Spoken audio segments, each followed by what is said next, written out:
New at 5, research continues to show minorities in Florida have safety concerns over the 2 forthcoming COVID-19 vaccines. Efforts are now underway around the state to build trust in people taking them. Without it, researchers tell our Capitol reporter Forrest Saunders the entire state may suffer.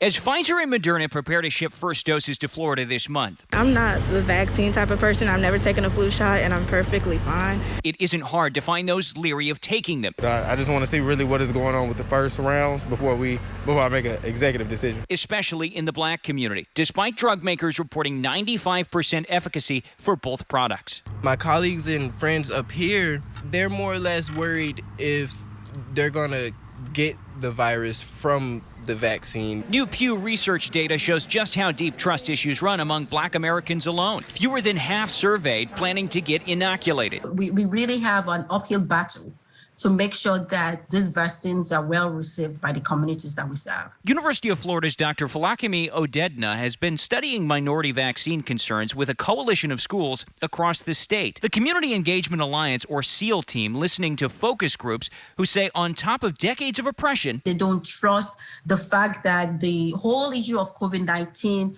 has been politicized. And so that increases the mistrust. Reaching those populations, she says, is vital. Vaccinations will better shield them as COVID disproportionately affects minorities. It'll also ensure Florida reaches herd immunity, eventually ending virus protection measures. But how do you do that? Florida officials say they're working on a plan for next year when mass vaccinations are possible. The SEAL team is planning a statewide effort in coming months to not only inform minority populations, but enlist local leaders and well-known people from their communities to advocate its safety. We want to make sure that the people who are talking to us about this look like us. Florida's Emergency Management Director, Jared Moskowitz, told us recently Florida Health will likely spearhead the state's vaccine communications effort. Details as to what it would look like are few, though he, too, wants local representation. We're not just barking stuff up from here from Tallahassee. They got to get it from people that they trust. I think that's important. Important, say medical experts, not just for minorities, but everyone wanting to move past COVID-19. At the Capitol, Forrest Saunders, ABC Action News.